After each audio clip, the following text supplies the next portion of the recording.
Hi everyone, in this video I want to show you a build, poison based spell build, which is using physical spells to deal a lot of poisons, scaling those potions at quite an efficient way, and also utilizing cast and stun support gem. So first, when we play cast and stun, we need to have a lot of defense, so I'm going to get over that. We use Petrified Blood, which prevents 40% of damage taken, and we take the damage over time. The downside is you can only be pretty much on half of your health, and getting over that is harder, so I'm just reserving most of my health, and I'm on 50% of my health. And 40% of the damage I take is prevented. I take the damage over time, but not all damage. I take like 32% of the damage I took from the hit like total hit over time. So I need like 32% recoup in order to counter that. And if you go a little bit beyond, you are actually healed from enemy attacks over time, but you still take the hit. Now, there are a few ways how to counter it, and I went through this way. I have very little shield, and I'm using the mastery that 60% of energy shield is my stun threshold. So it pretty much the game calculates like I have 900 health, and I think that everything that has like 50% of my health stuns me.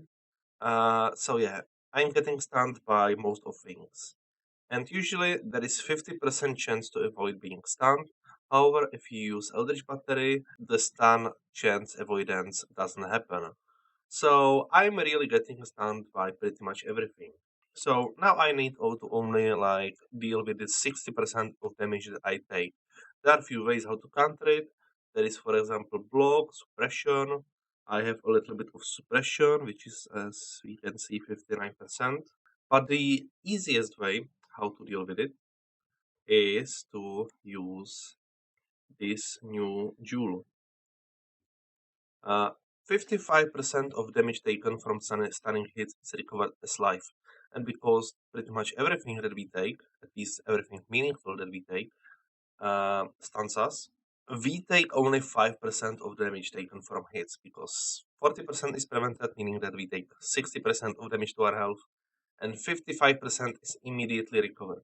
So we are almost immune to, well, not immune to hits, but every hit that wouldn't kill us would pretty much leave no damage.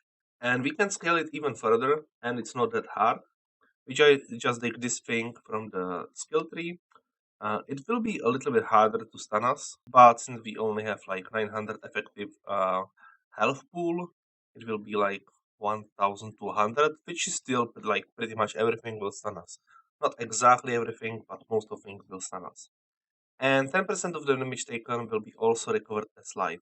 So we take only like 60% of the hits, and 65% of the hits that we take will be recovered. So enemies will actually heal us when they stun us, and they will stun us most of the time.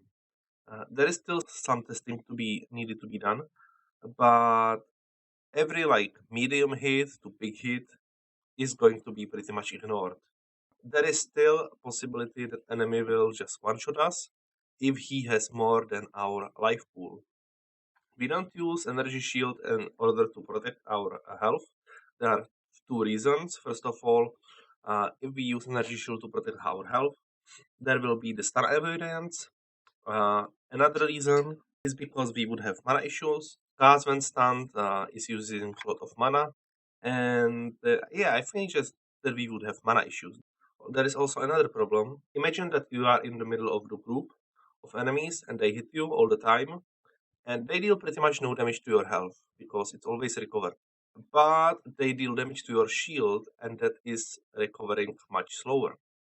You still have some leech, but the leech isn't very powerful. So if you use energy shield, it is only like against one shot. It doesn't help you at all against the swarm of enemies like jumping at you.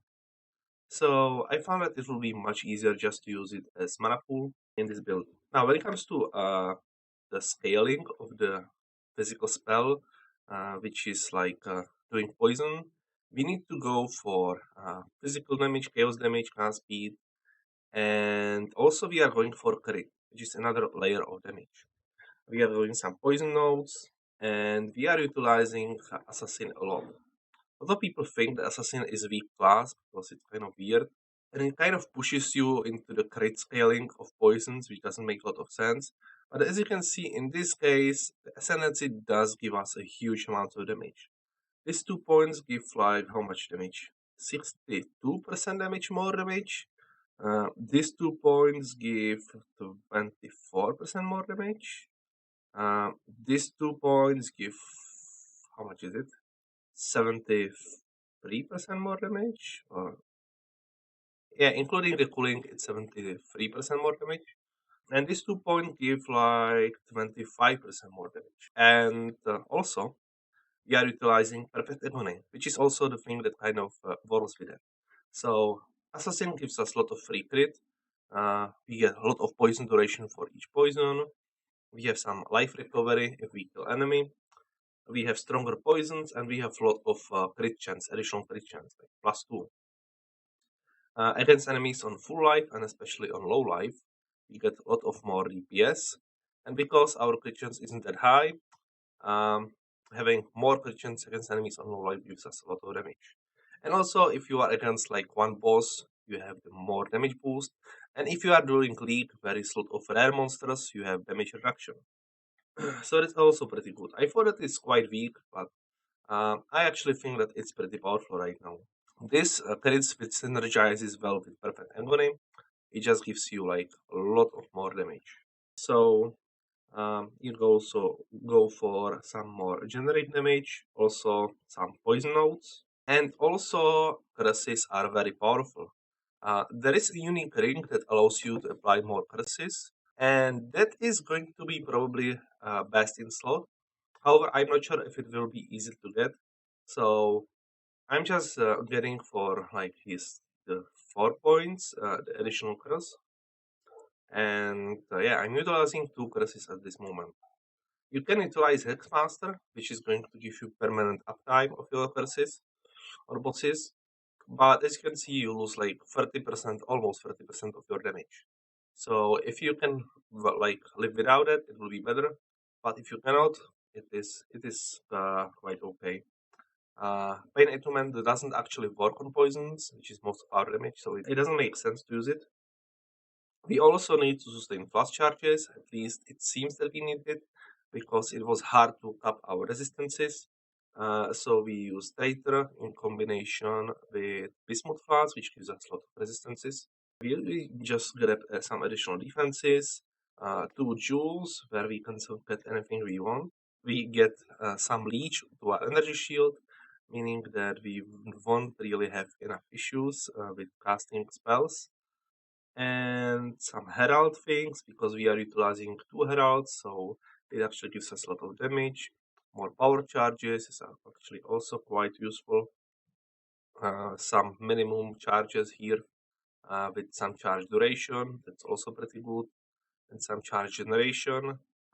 This build is like, I would say that I was trying to min-max it, but here is nothing that is expensive.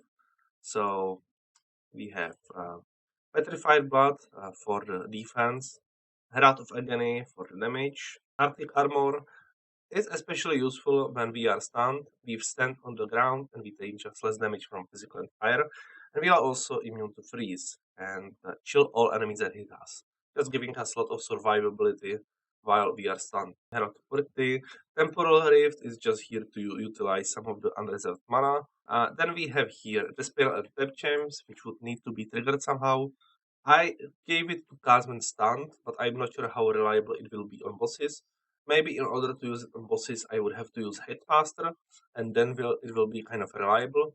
Or I will have to self-cast it.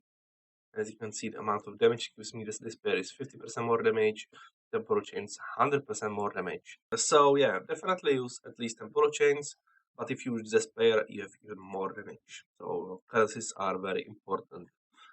Utility is Flame Dash. You use Wither Totem with multiple totems and the Wither. You use Steel Skin on left click. You have one cast when stunned gem setup. It only needs to be falling because it already does so much damage. So, how much damage it actually does? Turns out that the path of building doesn't calculate with the cooldown of cast and stun. It calculates the cast rate and pretty much the damage of poisons. So if we divide the combined DPS by the cast speed, we get that every single cast does in total like 1.4 million damage. And if we multiply it by 10, which is the cooldown, like 10 times the cooldown, we have 14 million DPS if we are swarmed by enemies and they constantly hit us, which is kind of a lot. It is in some cases higher than our main setup, in some cases lower, but it's definitely a lot and gives you a lot of survivability. In our main skill, you can use there a lot of skills depending on what you prefer. Blade Vortex is pretty good because you only need to cast it a few times and you have a lot of damage, but obviously the damage goes down if you don't have the maximum amount of blades. You can also play Eternal Knives, which is great for clear, but it's harder to get the maximum amount of poisons. Here it is. Yeah, it has very similar amount of damage, so it's also pretty usable. And then you can also use Blade Fall, which seems that it does the least amount of damage, but first of all, it is easy with it to apply poisons because it hits multiple times, and second of all, the path of building doesn't calculate with the thing that it hits multiple times. Based on my testing, it hits like 2 to 3 times, and the additional hits does, I think, less damage. Well, it has less crit chance, so it is kind of less damage. So let's say 2.5 times, and if you multiply it by 2.5 times 6 million, it turns out to be the highest damaging skill from the setup. You just have to find out what works best for you. What I have to say that this build is not utilized for using skills like Reap, because Reap always costs life. It just costs too much health, like 500 health per cast. Like paying quarter of your life just for one spell.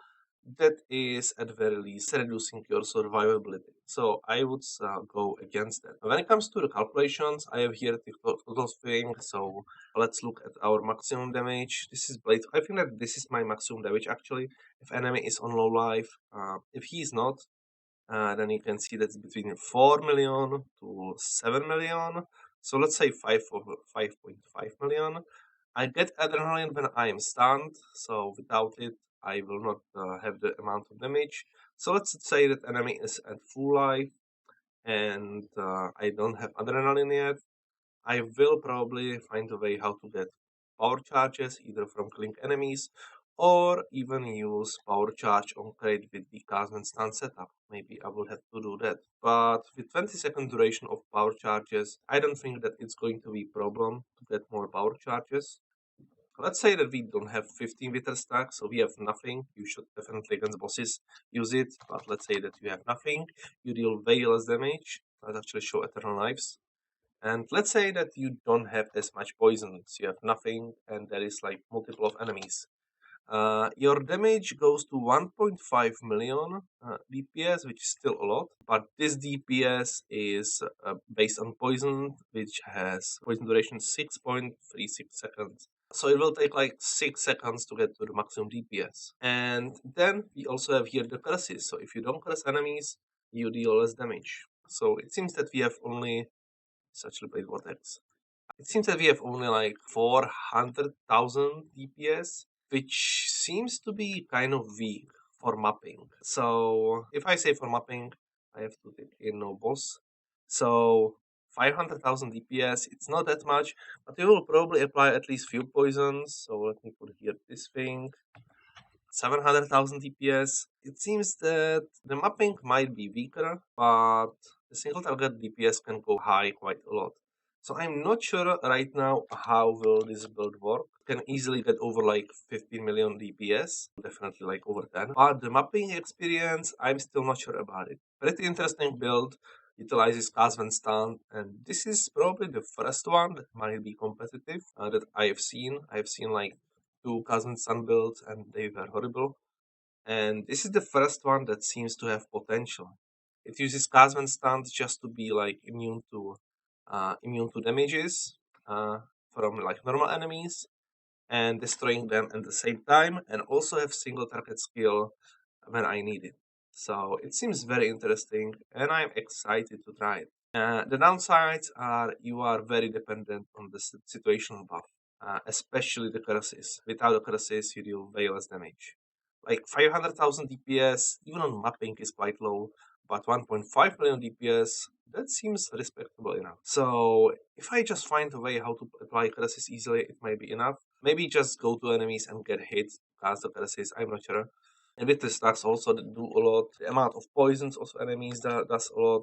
Also, if you are stunned and get adrenaline as a result of that, you can reach huge amounts of DPS. I still think that I didn't pick everything. Yeah. Uh, and this is if enemy is on full life. If he's on low life, you get even more damage. So, like, let's say that the bossing damage on average from your main skill, if it's like, let's say Blade Vortex, you have like 8 million to 13 million, let's say average 10 million DPS. That's pretty respectable DPS, I would say.